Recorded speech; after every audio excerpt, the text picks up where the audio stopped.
back, I'm Gertie Rude, back again, a Tuesday mood.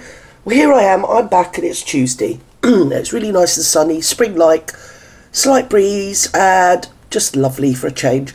So, here we go with this. Nigel responds to local reform UK discontent. Marie Le Pen conviction, that's absolutely atrocious, that is unbelievably bad.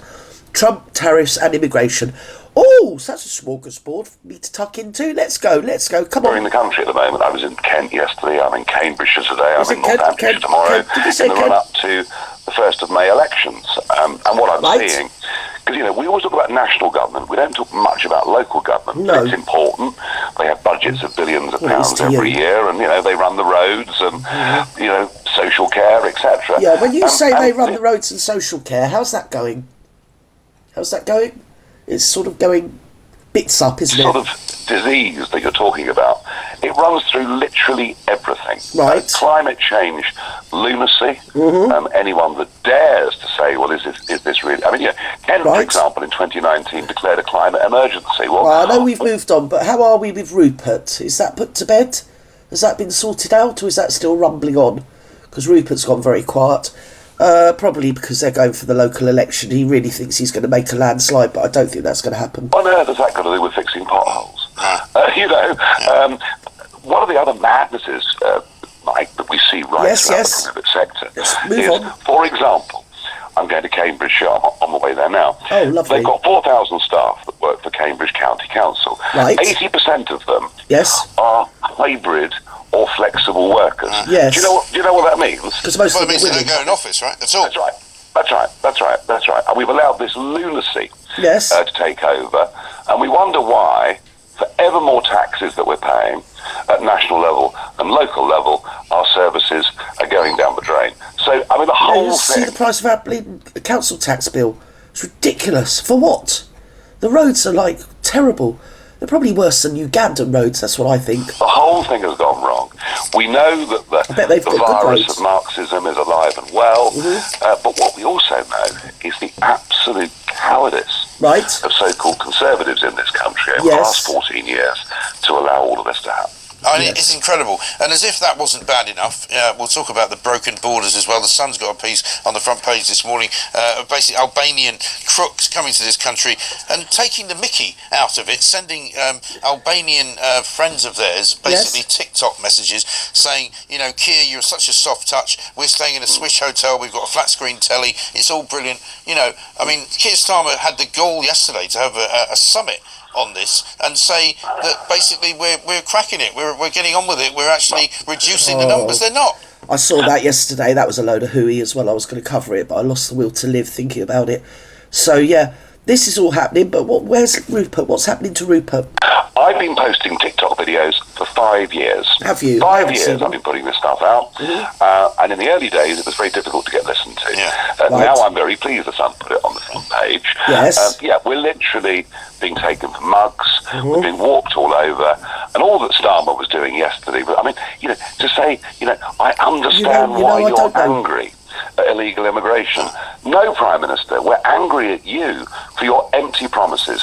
Smash the gangs, all he smashed are the Tories' records for the numbers illegally. Yeah, but you were the one that said that you were against mass deportation, so even though you got into power on the ticket of having mass deportation. Channel. And let me give you one more example. I'm already bored. Of Hurry up. Utter lunacy we're living through. Yes. So yesterday, I went to visit a British-owned haulage company. He's got big fleet of lorries, and he's moving goods back and forth, right?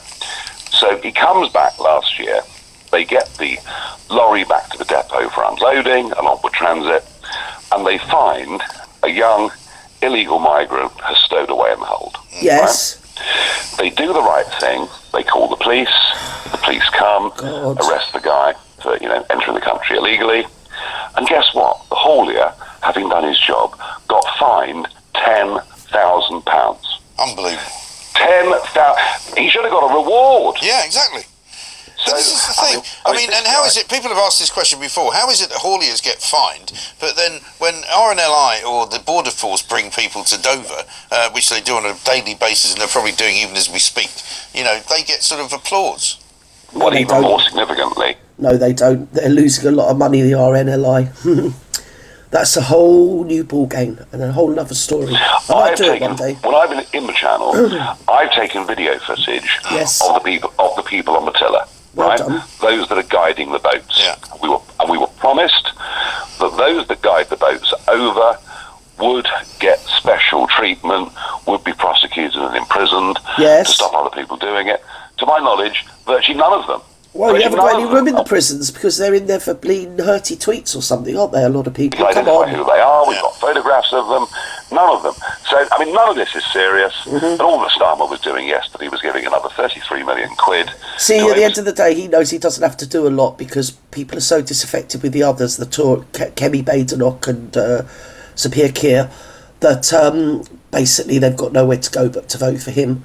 I always vote for the independent, the least likely person to get in, so I've used my vote, but it's not in any way that will impact anything, if you get me. Yes, it's all going on. So, what's happened to Rupert Lowe? Are we going to address that? These organisations, there is about as much chance on the current course of smashing the gangs as there is of stopping the illegal drugs trade, which, by the way, no one even talks about in government. No one even talks about it. They've given up on that years and years ago. The only way you stop it, and we've got the model, Tony Abbott, the Australian Prime Minister, did it in 2012. You make it very clear that nobody that comes by boat will ever be allowed to stay. No, because in Australia they ship them off to Tasmania, don't they? Somewhere like that anyway, off somewhere away from Australia, in other words. Remain, will ever be allowed to qualify as a refugee, and you do what David Blunkett used to do 20 years ago. They're not going to. Simply deport. And if you deport people who come, you know what? They won't pay the traffickers the money. But it's like I've said many times, if you look on my back catalogue from last year and the year before, if you stopped the money to the people, the government contracts to the people that house the migrants, renationalise that because it's privately contracted out now. It was the immigration service before, and now it's many different companies, Serco being one of them, that's run by Tory grandees and their families. I don't want to have to avoid tunnels for the rest of my life, so I'm not going to say any names here, darlings. No, me not stupid. But if you stop that, I think you'd find the boats would stop, because without people coming in, the government contract dries up, and there is a direct correlation between the bombardment of boats and the government contract going to private companies. That's all I'm saying, and I'm not saying any more than that. You just follow the money, don't you? You really do. It's dead simple, but the Tories couldn't do it. They put forward a Rwanda plan, which of course was overruled by the European Court of Human Rights in Strasbourg, and Labour have nothing to offer. And I think this issue of the boats, and by the way, we're at record numbers so far this year. I think the boats issue is going to do the Labour government as much harm as it did the Conservatives. Yeah, I think so too. I think it's going to do you quite a lot of harm, because you got into power and then said you weren't in favour of mass deportation. So we still haven't mentioned Rupert. We don't know what's happening with Rupert. Do we know? I know he reported you to the police, or he reported Reform and you've reported him, or something else has happened and you've all been reporting everybody like it's Stalinist Russia. Go on. It's kind of sickening, isn't it? Because Keir Starmer, talks about rolling up his sleeves and getting on with it, and if you come to this country, you won't be, if you don't belong here, you'll be kicked out. They're using the same figure that they used several months ago in terms of those they've deported, most of whom wanted to go anyway. It's a con job, isn't it? It's a total con job. In fact, everything about Labour's now a con job. In fact, they really, with their campaigning now, are simply resorting to lies. You can't blame Labour for the privatised contracts that go out to non-government companies to house and process the migrants. You can't really blame Labour for them. You can blame them for not stopping it, but I think you'll find it was the Tories. Was it the Tories privatised that? Might have been during Blair's time, actually, so it might be Labour. Yeah, let's just blame Labour. Sod it. Outright naked lies. But I don't think it's going to work. Mr. Blair. I don't think people believe them. And let's face it, I mean, today, April the 1st, this morning, I mean, every single person that works in retail, hospitality, runs a shop, runs a pub, runs a charity, runs a hospice, every single one of those people today has been made an April Fool of, because it's a really big double whammy today. Increased minimum wage employers can live with, right, but they can't live with it alongside an extra tax of £1,000 a year for every employee they've got. This is a very bad, bleak day, and that's even before the employment rights legislation comes in, which says if I employ you, Mike, and on day one I decide I've made a mistake, you can sue me.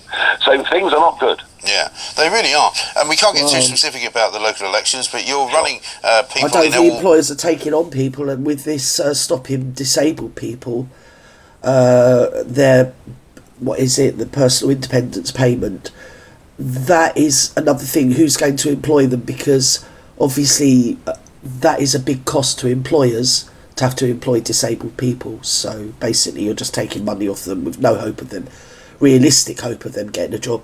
I mean, obviously there's lots of work that you can do, especially if you can work from home, but generally, taken as a whole, I don't think it's a very good idea, because again, it's taking the burden away from the centralised government who's looking after the disabled people. And I would say 1 million and something roughly disabled people amongst a population, taken into the entirety of the United Kingdom, the whole of the United Kingdom, is like 72 plus million people. I don't think 1 million people is sort of, not representative of such a population of that size. That's just my personal opinion. And again, putting the onus on employers to employ people like that, when it's the employers that will then have to adhere to a number of rules and regulations and access I don't know what it's called, protocols and things like that to facilitate disabled people becoming employees. It's just unrealistic, because the government isn't doing anything to lift employers up and to raise them and to really want to grow their business. If anything, if I was an employer, I'd be downsizing, not increasing. Parts of it, I understand. Typical socialism. There's no stone unturned, if you like, from any place that Reform are running. What are you hoping for? Well, it's tough to tell, because obviously these are first past the post elections. Right. So is Reform going to get a big percentage? Yes. No. How many actual seats or wins in counties or mayoralties will that lead to? Frankly, is anybody's guess. But all I can say, I don't think it'll be many, because basically when it comes to local government, it tends to stay in the same lane. Despite whatever happens nationally, you usually find that it doesn't really change much. If you've got a Conservative council, you're probably going to end up with a Conservative council after May as well, or a Labour council in Labour stronghold areas, especially the inner cities. It's not going to... I don't think Reform is going to have a massive impact on local councils. And I think all this hoo-ha that's been created by him and his behaviour, let's have it right, and definitely isn't going to... I think it wouldn't have made a big impact anyway, but it's going to make even less of an impact. And especially had he stood there and spoken out about, say, Tommy Robinson, or say the mass deportations, and say about the inquiry, which it's actually Lowe and Habib that have stood up and said, no, we're going to do the inquiry. I think they've got a GoFundMe or something going on, or something like that. So you can just donate, and they're going to do this national inquiry, which everybody wants. Everybody wants to see how this has been allowed to happen. Obviously, the people involved don't. The professionals involved obviously don't. But the rest of the country would like an inquiry. And also, like I said before, I think I said before, or maybe I didn't upload it, I don't know, I can't remember, about a sort of peace and reconciliation and acknowledgement of what these children have been through. And also, without the openness and the inquiry where people can speak freely, how can you ever spot it again? How can you hope to combat it or ameliorate its effects if you haven't got an open forum where people can speak openly about their experiences, whether they're professionals that are involved that wanted to do something and were thwarted, or it's the actual victims and how they were groomed and how the whole vibe went down. you can't combat something unless you know what you're dealing with. And so he didn't want that, so that's another sort of big tick against him. So let's get on to Le Pen. Number in your mind as to what you would call a successful campaign? Well, I mean, I would say at least winning 200 council seats. I don't see that. At least winning 200 council seats. I don't see that. But it's very tough to predict. I think you're tripping. I am going to be on the road for the next month. I think local politics does matter. As I said to you earlier in this call, they've got big budgets of millions of pounds. They're all massively in debt. They've mishandled things terribly. We've got over 3,000 staff working for county councils paid over 100 grand a year, and they're not delivering. So I'm out there doing my best. And Reform have had a bit of a rocky few weeks, haven't they? What do you want them to deliver? You haven't specified. It's a sort of sweeping generalisation. Councils haven't delivered. What is it they haven't delivered? Because if you're looking at some councils, say Birmingham is topical at the moment, where they've privatised out services such as refuse removal, and no refuse removal is happening. So you've got the council taxpayers are paying the council, but they've contracted it out to a privatised company that are now refusing to remove it because of the infestation of vermin.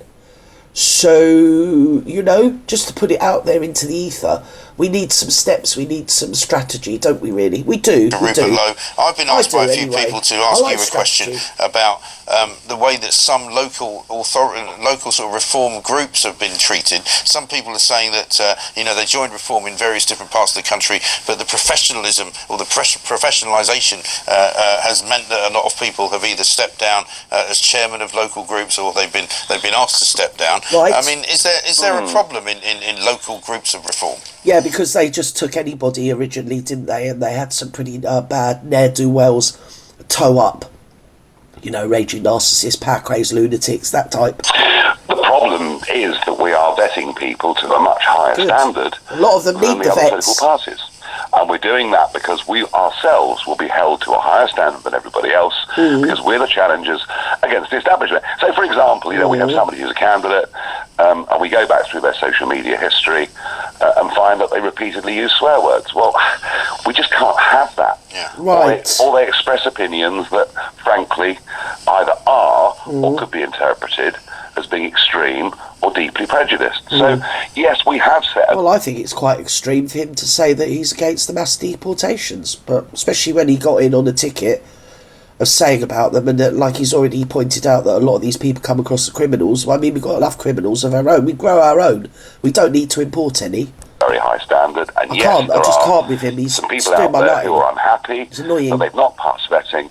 But after the disaster that we had with some of those unvetted candidates at the last general election, well, they were rabble. I made a pledge that I would professionalise the party, and there are some people that don't like it, but generally, look, last year in the local elections... Well, I mean, you say some people don't like it. I think what it is the people that actually threw their cap with you, at you, on your side, to, support you and the Reform Party as a whole.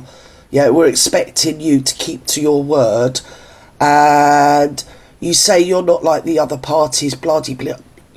You want to, be against the establishment? You are the establishment. And I think people are actually crying out for something that isn't what is establishment. It's a minority of people are the establishment. The majority of people in Britain, you couldn't say, are the establishment.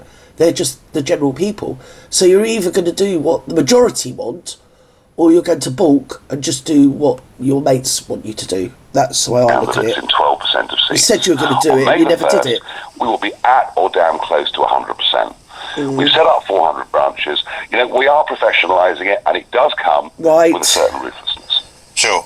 And professionalising it, I can't remember Labour or the Conservatives for all their failings, and they are vast and many, multitudinous starlings.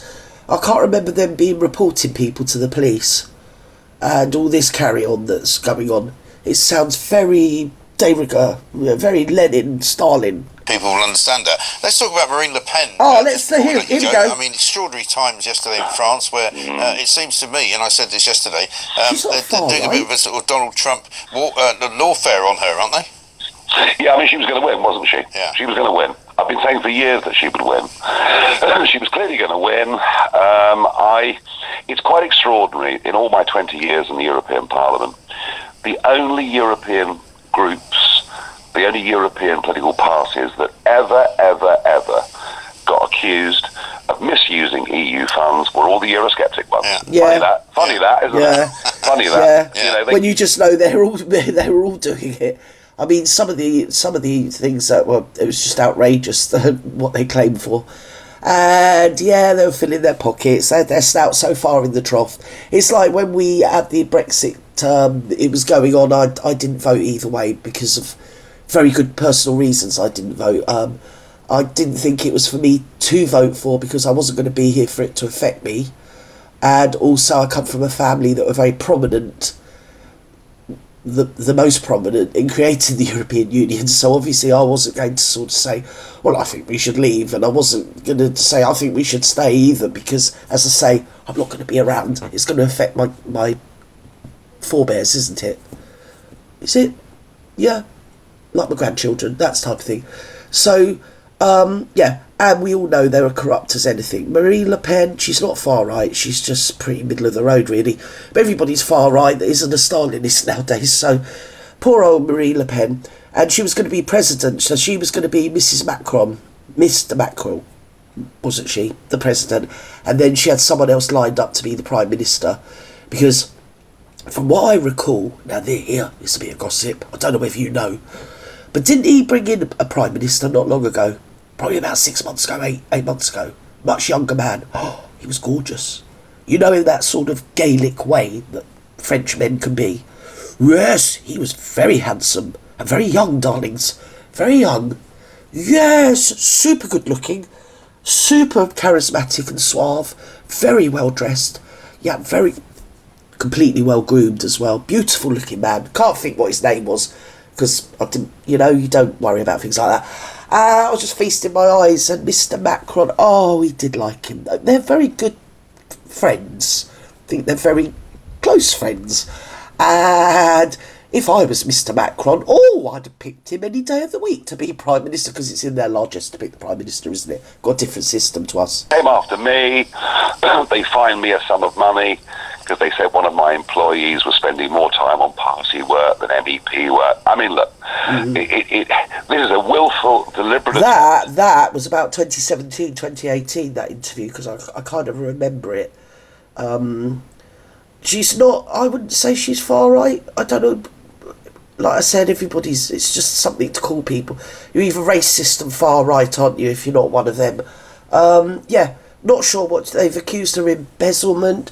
Well, hope they don't bring those rules over here, darlings, because a lot of their expense accounts, they call it expenses accounts and things like that, misappropriation, and then they have to pay the expenses back where they've claimed for next door neighbour's dog. We've had all this. £900 one Labour MP was paying per month to somebody to babysit a dog. A taxpayer was picking up the bill for it. So in some second home and all the Mickey Mouse machinations, I'd call that embezzlement. I don't know what you'd call it, but I think we could stretch that far to say, yes, that's kind of embezzling funds, isn't it, really? It is. Misappropriating them and embezzling them. Maybe we should bring it over here. Yes, I think it might be a hit, by a court in France. Right. If you look at who the senior presiding judge was, you'll find that he's quite a good friend of President Macron's. Oh, Mr. Yeah, it's just Mr. Macron. It's a love match, darling. outrageous. I mean, she clearly has an appeals process. Yes. And let's see where this goes. But yeah, I'd it's appeal. Overtly political in every way. And you interviewed her It's in 2017. disgusting. We were just showing some pictures of that Oh, interview 2016 was itself. it? And even Macron is saying, this is going to backfire. This is going to make the people who vote for the party that she represents actually more convinced that they want them in power. Yeah, I think you're going to have the Gilets jaunes, but maxed up to sort of Mac 10, aren't you, really? Do we remember the Gilets jaunes? Yes, that the lockdown put an end to that because they were quite vociferous. And Macron, well, he wasn't for turning, my darlings, was he? No, he just had the police out there. I've seen people have their eyes took out by those pellet gun things they have. They're not like guns. I don't know what they are, but anyway, they were firing pellets. Yes, didn't care. Very brave, unarmed civilians. Anyway, that all happened, and it's probably going to start happening again, because I don't think the people of France are going to put up with it. They're not to be messed with. And considering you can fit Britain into France about 6 or 7 times, if not more, yes, might be avoiding France somewhat for the foreseeable. Yes, I think I might. Probably have to after this. Anyway, here, and we all know what Candace Owens turned, didn't she? Do you remember? I was riveted. Do you remember that with Candace Owens? If you haven't, go and watch it, Candace Owens, Mr. Mackerel. Yes, it's all happening. Oh, they're as honest as the day is long, they are, these people. They really are. We should all their pin-ups. We should all just admire them. Yes. Anyway, wherever you are in the world, have a great afternoon, evening, morning, or good night. And remember, you are unique, wonderful, and very discerning people, you know. Each and every one of you, I love you.